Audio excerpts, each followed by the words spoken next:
What happens when your ex sees you thriving 3 years after her betrayal at a corporate event? She broke down in tears, but he didn't look back. Watch this emotional journey of heartbreak and healing. In the quiet bedroom of their modest Salem, Oregon home, the morning sun spilled through the blinds, casting slatted shadows across the hardwood floor. The faint scent of Amber's lavender body wash lingered in the air as she stood in front of the mirror, brushing her chestnut hair with hurried strokes. Chris stood near the dresser, his dark brown hair still damp from a shower, his hazel eyes distracted as he rifled through Amber's purse. She'd asked him to grab her keys. She was running late for a meeting, her voice sharp with impatience. The purse was a chaotic mess. A tangle of lipstick tubes, crumpled receipts, and a half-used pack of gum wrapped in foil. But then his fingers brushed against something unexpected, a single folded receipt, tucked deep into an inner pocket, neatly creased as if it had been saved with care. Chris hesitated, curiosity tugging at him. He unfolded the paper, expecting a grocery list or a return slip. But the logo at the top stopped him cold. Maison Lumière, Portland, Oregon, in elegant cursive script. The date on the receipt was 2 weeks ago, a Thursday night, the same night Amber had called him at 6 p.m., saying she was working late on a client proposal. He'd eaten dinner alone that night, a plate of leftover pasta, watching reruns of a sitcom on the couch before drifting off. She'd come home past midnight, kissing his forehead, whispering she didn't want to wake him. But the receipt told a different story. The items listed were extravagant, far beyond their usual budget. Chateau Margaux 2015 for $475. Imported truffle chocolates for $82. A silk sheet set in ivory for $640. A gourmet cheese box for $110. A linen-scented candle for $39. And a romantic gift wrapping service for $12. A handwritten note at the bottom read, "Thank you for your purchase. Come again soon. Love, Birds." With a red heart doodled beside it, Chris stood frozen, the paper trembling in his hand, his mind racing to make sense of it. Portland was an hour away. They'd never been there together, not once, and definitely not on a random Thursday. Their anniversary wasn't for months, and Amber wasn't one for lavish surprises. They were practical people. Costco wine and IKEA sheets. Not silk and truffles. The timestamp, 7:38 p.m. Hit him like a punch. She'd texted him at 7:30 that night, saying she was still at the office, still grinding. "Don't wait up," she'd written. A cold, hollow feeling crept into his chest. Not anger. Not yet. But a creeping dread. A realization that something was deeply wrong. He folded the receipt and slipped it back into the pocket. His movements mechanical. Amber called from the bathroom. "Did you find them?" Her voice bright, oblivious. Chris grabbed the keys, his hazel eyes blank as he handed them to her. "Yeah, here," he said, his voice steady despite the storm inside. She kissed his cheek. "You're the best," she said, rushing out the door, her heels clicking on the floor. Chris watched her silver CR-V pull out of the driveway, the warmth of her words hollow. For the first time in years, he felt nothing, just a growing suspicion that the life he thought he knew was a lie. The small kitchen of their Salem home was dimly lit by a pendant light hanging over the counter, the faint aroma of cinnamon and oat milk lingering from the coffee Chris had made for Amber that morning. He stood by the sink, his dark brown hair messy, his hazel eyes distant as he washed the same mug over and over, his mind replaying the receipt from Maison Lumière like a broken record. Amber had kissed him goodbye earlier, saying she had a working brunch with clients, her chestnut hair pulled back in a neat bun, her smile too quick, too forced. Chris had smiled back. "Good luck," he'd said, his hands trembling as he handed her the coffee. She didn't notice or didn't care, and now he stood alone, the house eerily quiet except for the hum of the fridge.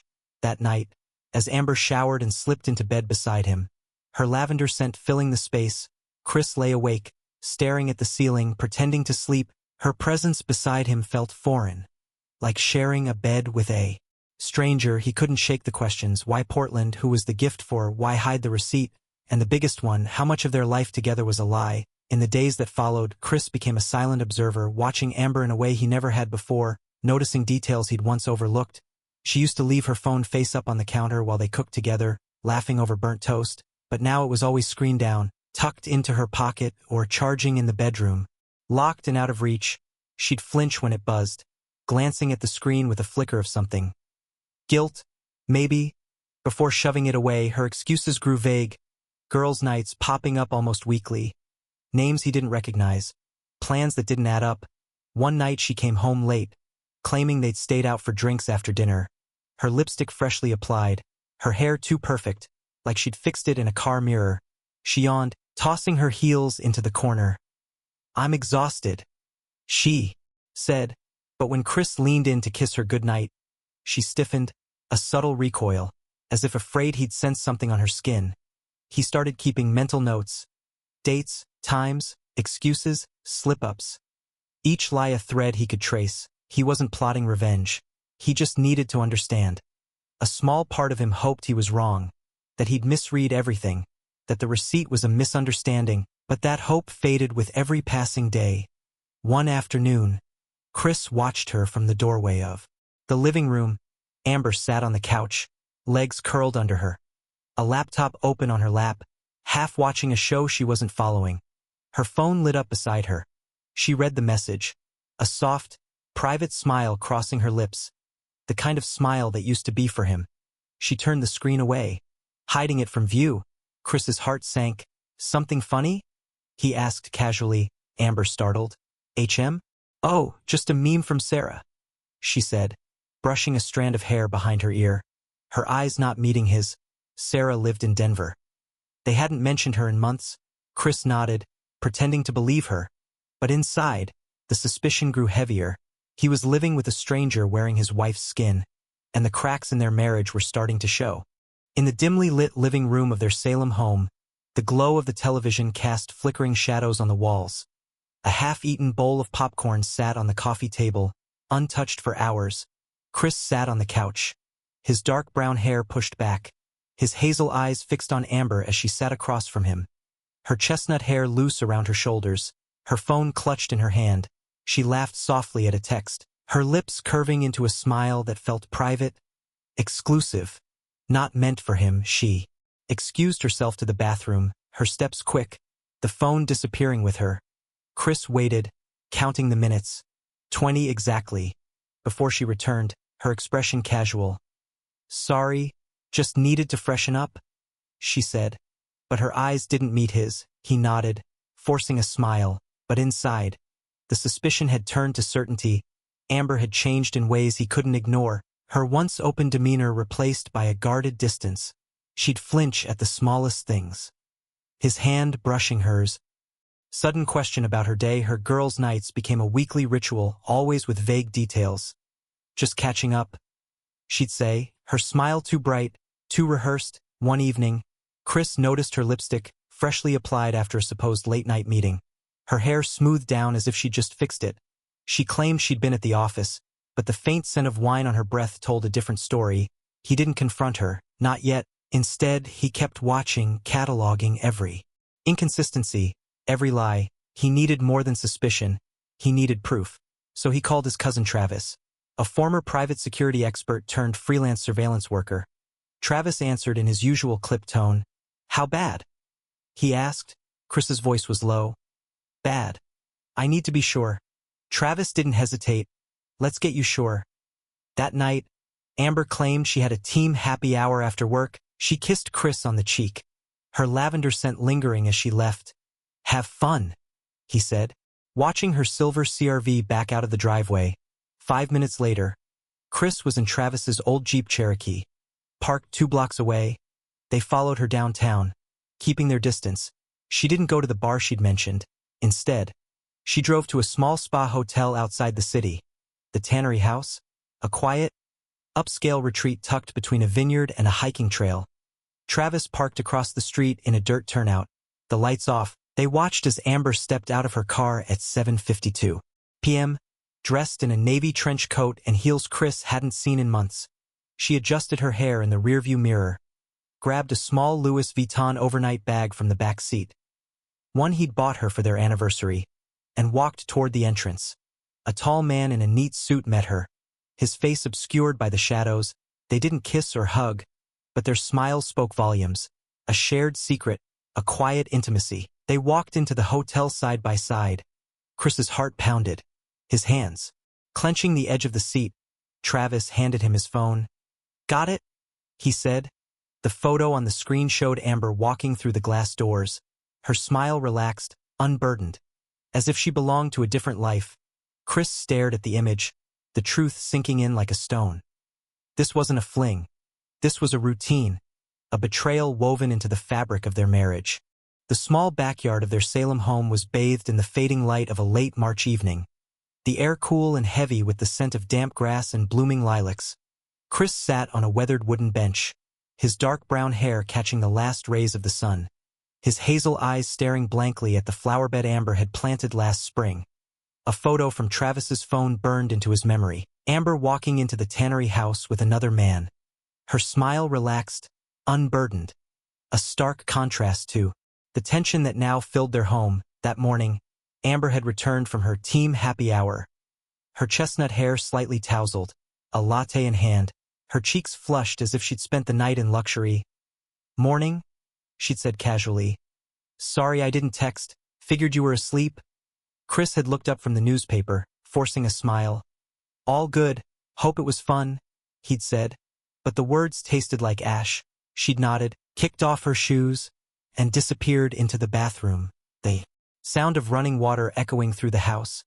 Chris had sat frozen, the photo replaying in his mind. He'd saved it in a hidden folder on his laptop, zooming in until her face blurred into pixels, the truth undeniable. She was living a double life, emotionally and physically detached from him. That evening, as he sat in the backyard, the weight of it all crashed down. He wasn't just losing Amber, he was losing the life he thought they'd built together. The matching Halloween costumes, the weekend brunches, the I love yous before bed. All of it a performance, a lie she'd kept up because she hadn't figured out her exit. Chris's hands clenched into fists, his hazel eyes burning with a mix of pain and resolve. He wasn't angry, not anymore. He was tired of pretending, tired of living in a marriage that had already ended. He made a decision then, under the fading light. He was done. He wouldn't confront her, wouldn't give her the satisfaction of a dramatic showdown. He'd leave, quietly on his own terms. He spent the next few days planning, moving money from their joint account into a separate one, packing a small bag with essentials. Clothes, his laptop, a few photos of his parents. He didn't take anything that tied him to Amber. Not the coffee mug she'd bought him. Not the scarf she'd knitted. He wanted a clean break, a fresh start. He wrote a short note, leaving it on the kitchen counter. "I know about the tannery house. I'm done. Don't look for me." He didn't sign it, didn't need to. As he walked out the door, the silver CRV still in the driveway, he felt a strange calm. He wasn't running from Amber. He was running towards something better. A life where he didn't have to question every smile, every touch, every word. The small coffee shop in downtown Salem buzzed with the hum of early morning chatter, the scent of freshly brewed espresso mingling with the crisp December air that slipped through the open door. Chris sat at a corner table, his dark brown hair hidden under a baseball cap, his hazel eyes scanning a newspaper, though his mind was elsewhere. It had been 6 months since he'd left Amber, 6 months since he'd walked away from their life in Salem. He'd moved to Seattle shortly after, cutting ties with everyone who might lead her back to him. But the echoes of Amber's unraveling reached him through mutual friends. Her calls had come in dozens, first to him, blocked, then to anyone they'd ever known. Friends, neighbors, co-workers, even distant acquaintances. "She's worried." A former colleague had texted him. "Did something happen?" Chris hadn't replied. He owed no explanations. Amber had shown up at his parents' house once, pacing their porch, her chestnut hair tied back, her face streaked with tears. His dad had opened the door, taken one look at her and said, "You've done enough." Before closing it in her face, her life began to crumble after that. Her job, the one she'd used as an excuse for her late nights, slipped away, her carefully crafted image as a PR professional cracked. Whispers spreading through her professional circle. The man she'd risked everything for didn't stay. He vanished weeks after Chris left, leaving her alone. Her savings, already thin, couldn't sustain her lifestyle. She sold the Louis Vuitton bag Chris had given her, listed their furniture online, downgraded everything she'd once sworn she'd never compromise on. A mutual friend mentioned she'd moved into a small one-bedroom across town. A month-to-month lease, no pets allowed. She'd even given away her cat, the one she used to call their baby. Chris had always hated that cat, but the detail stuck with him, a pang of something. Not pity, but a strange sadness. Settling in his chest, 6 months after he left, a letter arrived, forwarded to his new address in Seattle, handwritten, postmarked from their old neighborhood. Amber's handwriting was unmistakable. The letter started with his name, Chris, like she was writing to a ghost. For paragraphs of raw emotion spilled across the page. She wrote about her sleepless nights, how every corner of the house reminded her of him, how she still made coffee for 2 out of habit. She didn't ask him to come back, didn't beg for forgiveness, just said she was sorry. For lying, for pretending, for turning something real into something hollow. The last line read, "You didn't just leave the house, Chris, you left the light, and I can't seem to find it again." Chris folded the letter, his hazel eyes steady, and tucked it into a drawer. He didn't hate her, but he couldn't give her what she wanted. Closure, redemption, a second chance. He'd already moved on, rebuilding a life where the ashes of their marriage couldn't reach him. The small garage in a quiet corner of Seattle smelled of motor oil and metal, the steady hum of a hydraulic lift filling the air as Chris worked under the hood of a pickup truck. His dark brown hair tied back with a bandana, his hazel eyes focused on the engine, grease smudged across his knuckles.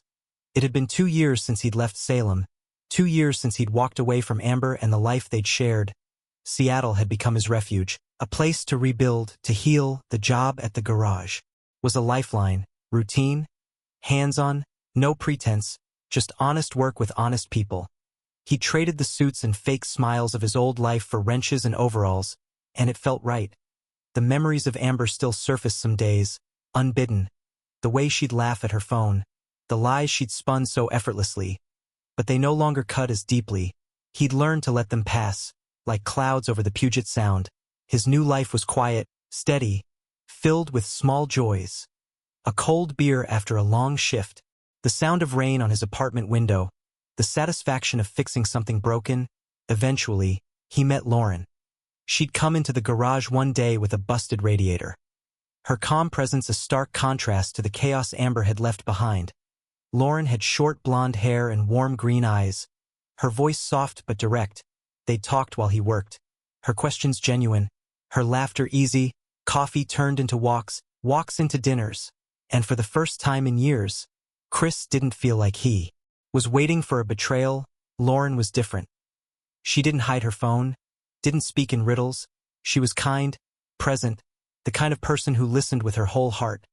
They married on a rainy Tuesday at the courthouse, just the 2 of them and a few friends as witnesses. No grand gestures, no secrets, just a simple vow. Honesty above all. Chris thought he'd put the past behind him. The letter from Amber still sat in his drawer, unanswered, a relic of a life he no longer lived. He'd found peace in Seattle, in the steady rhythm of his days, in the warmth of Lauren's hand in his. He'd rebuilt something better, something real. And as he tightened a bolt under the hood of the truck, the weight of the past felt lighter than ever. He was no longer the man Amber had broken. He was someone new, someone whole, someone who'd learned that love, real love, didn't come with shadows.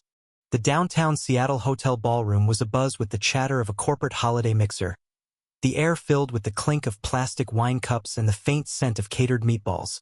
Chris stood near the catering table, his dark brown hair neatly combed, his hazel eyes crinkling with a rare smile as he joked with Lauren. She had short blonde hair and warm green eyes, her laugh soft as she nudged him playfully, a simple silver ring glinting on her finger. Chris wore a navy sweater over a collared shirt, a name tag pinned to his chest. Chris, fleet maintenance. A job he'd taken up with Lauren's company. He didn't want to come, but Lauren had insisted.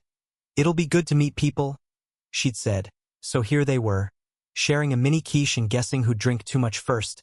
The room was crowded with colleagues and clients, string lights draped across the ceiling casting a warm glow. Chris reached for another quiche when he felt a shift, a prickle on the back of his neck. Like someone was staring. He turned, and there she was, Amber, standing near the registration desk, half in the ballroom light, clutching a worn coat. her chestnut hair tied back, her hazel eyes tired, hollow. She looked thinner, not in the polished way she used to carry herself, but in a way that spoke of a life that had taken more than it gave. Her heels were scuffed, her posture uncertain. She froze when their eyes met, her face crumpling in an instant, a hand flying to her mouth as tears welled up, glassy and immediate. Chris felt something break inside him, a remnant of the past he thought he'd buried. Amber didn't move, rooted to the spot, her gaze locked on him, taking in the scene. Chris's relaxed stance, Lauren's gentle touch on his arm, the ring on her finger that wasn't Amber's. Lauren noticed the change in him, her green eyes concerned. "You okay?" she asked. Chris nodded. "Yeah, just someone I used to know," he said, his voice steady. Amber's hazel eyes shifted to Lauren, her expression a kaleidoscope of emotions. Shock, heartbreak, regret, then a flicker of acceptance. Chris saw it all, but he didn't flinch, didn't walk over, didn't acknowledge her with a nod or a wave. He turned back to Lauren. "These quiches are better than I thought," he said, his tone light. They moved on, laughing about something trivial, leaving Amber stranded in a memory that no longer belonged to her. Chris felt her eyes on him as they walked away, but he didn't look back. He'd spent 3 years rebuilding, and he wasn't about to let the past pull him under again. Amber's tears were hers to bear, not his. The small park near Chris's Seattle apartment was quiet on a rainy April morning, the air fresh with the scent of wet earth and blooming cherry blossoms. Chris walked along a gravel path, his dark brown hair damp under a hood, his hazel eyes calm as he watched the raindrops ripple in a small pond. Lauren walked beside him, her short blonde hair tucked under a knit cap, her green eyes bright with a gentle warmth, their hands clasped together, a simple silver ring glinting on her finger. It had been a week since the corporate event, since Amber's tearful gaze had pierced through the crowd. But Chris hadn't looked back, not once. He'd spent 3 years rebuilding, and he wasn't about to let the past unravel the life he'd created. The memories of Amber, of her lies, her double life, still lingered, but they no longer held power over him.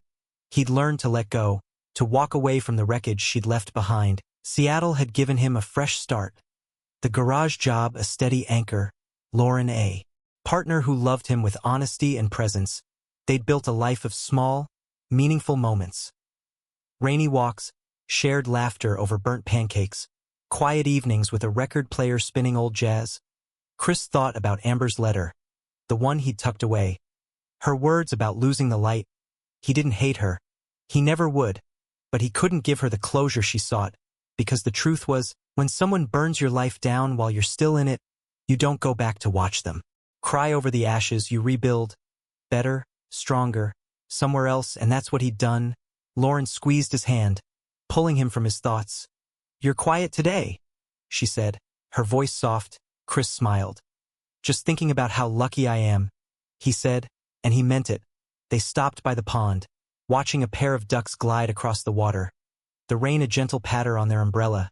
Chris felt a deep peace settle over him. Amber thought she could break him by living a double life, by choosing someone else, but she'd given him something she never intended. A chance to find real love, to learn what it meant to be truly seen, truly valued. He didn't wonder about her anymore, didn't check, didn't look over his shoulder. He'd let go, and in doing so, he'd found freedom. As the rain slowed to a drizzle, Chris and Lauren turned back toward home, their footsteps in sync, their laughter echoing through the park. The past was behind him, and the future, full of rainy days and quiet joys, was his to embrace.